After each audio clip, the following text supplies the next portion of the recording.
आउज़ुबिल्लाहि मिनश्शैतानिर्रजीम बिस्मिल्लाहिर्रहमानिर्रहीम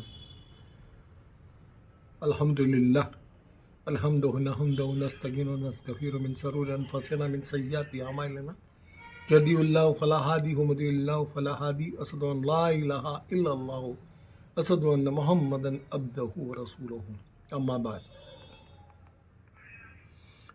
मित्रों, अल्लाह तरफथी जे હકુક અલ્લાહ તરફના જે હક્કો છે એની વાત તો આપણે 5 અરકાનની કરી લીધી, પણ હવે પછી જે હું વાત કરું છું એ એક મુસ્લિમનું જીવન કેવું હોવું જોઈએ, મુસ્લિમ કોને કહેવાય એ પર આપણે વાત કરીશું. કારણ કે સામાન્ય રીતે લોકો ઇસ્લામને દાઢી, ટોપી અને નમાજની વચ્ચે અટવી દીધા છે. તમે દાઢી રાખો, ટોપી પહેરો અને તમારા અખલાક બરાબર ના હોય તો આખી મુસ્લિમ કોમ એમાં બદનામ થાય છે. અને મુસ્લિમની ઓળખ માત્ર અલ્લાહ તરફના જે અરકાન છે એ જ નથી, પણ એ એના અખલાક છે, એ અખલાક પરથી એ મુસ્લિમ ઓળખાય છે. માણસ જ્યારે એવું કહે કે ભાઈ આ તો મુસલમાન છે, આવું ના કરે, આ મુસલમાન છે, આ ખોટું ના બોલે, આ મુસલમાન છે, આ વ્યાજ ના લે, આ મુસલમાન છે, આ જીના ના કરે, એવી વાત જ્યારે લોકોમાં ફેલાઈ જાય ત્યારે આપણે માનવાનું કે આપણે સાચા મુસલમાન છીએ.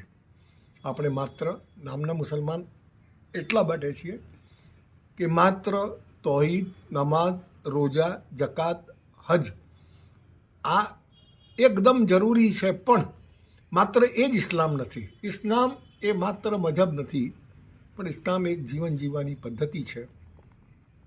ઇસ્લામ બાળક પેદા થાય ત્યારથી માંડીને માણસ કબરમાં જાય ત્યાં સુધી એને શું કરવું, કેવી રીતે રહેવું, કેવી વ્યવસ્થા કરવી, કેવી રીતે જીવવું, કેવી રીતે સૂવું, કેવી રીતે ખાવું, એ બધી જ વસ્તુ ઇસ્લામ આપણે બતાવે છે.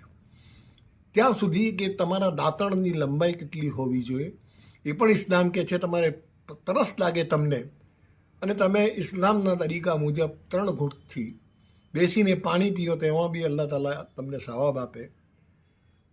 જમો તમે, ચોખ્ખાઈ તમારી રહે, અને છતાં તમે જો હાથ ધોઈને જમો તો એમાં પણ અલ્લાહ તમને નેકી આપે.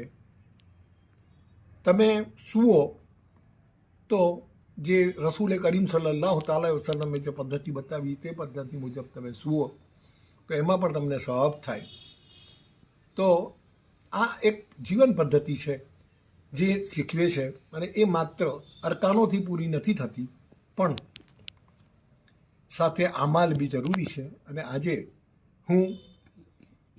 આજથી જે વિડીયો શરૂ થશે એ બધા જ આપણે અમાલ પર થશે. દાખલા તરીકે અમાલની વાત કરીએ તો સૌથી પહેલાં વાત મુસલમાને કોઈ છે વસ્તુનો ખ્યાલ રાખવાનો હોય તો હલાલ અને હરામનો ખ્યાલ રાખવાનો છે.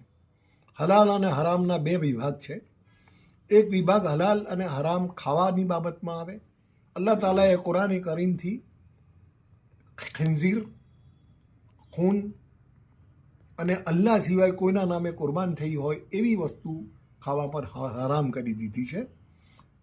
અને એક બીજો જે પ્રકાર છે હરામનો, કે જેના પર તમારો હક નથી, બેહકની કમાયેલી રોજી છે તમારી, નાહકની કમાયેલી રોજી છે તમારી, હરામ રસ્તાથી કમાયેલી રોજી છે તમારી, એનાથી જો તમે કોઈ ખાવાનું ખાઓ તો એવું કહેવાય છે કે 1 લુકમો હરામ રોજી તમારા પેટમાં જાય તો 40 દિવસની તમારી ઇબાદત કબૂલ થતી નથી. આ ઇબાદત કરનારાઓએ આ વાત ખાસ ધ્યાનમાં લેવાની છે કે જ્યારે તમે ઇબાદત કરતા હોય, નમાઝ પડતા હોય, બધા અરકાન અદા કરતા હોય, દાઢી રાખતા હોય, ટોપી પહેરતા હોય, તો હરામ હલાલનો ખ્યાલ રાખવો બહુ જરૂરી છે.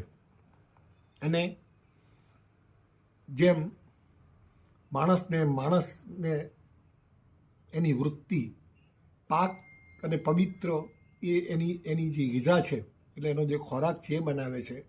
એટલે હલાલ ખાવાથી માણસ હલાલ બને છે, માણસ નેક બને છે, માણસ પાયસ બને છે.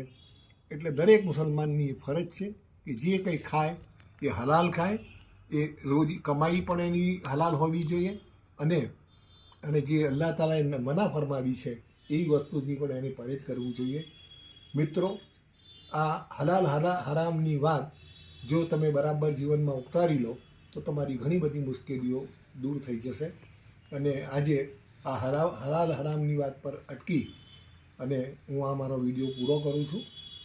પછી કાલથી અને બીજા જે વિડીયો આવશે એમાં આપણા જે અરકાન બીજા જે અમાલ છે એ અમાલની બાબતમાં આપણે વાત કરીશું. અલ્લાહ તાલા તમને હરામથી દૂર રાખે અને હલાલ રોજી ખાય અને અલ્લાહે જે હલાલ કર્યું છે એ વસ્તુઓ તમે ખાઓ, એને વાપરો, એનો અમલ કરો, એવી દુઆઓ સાથે અલ્લાહ તમારી રોજી રોજગારમાં બરકત આપે, તંદુરસ્તી આપે અને હર સેક્ટરમાં તમને કામયાબી આપે, તમને ઇલ્મ આપે અને ઇલ્મ લેવાનો શોખ આપે, એવી દુઆ સાથે મારો આ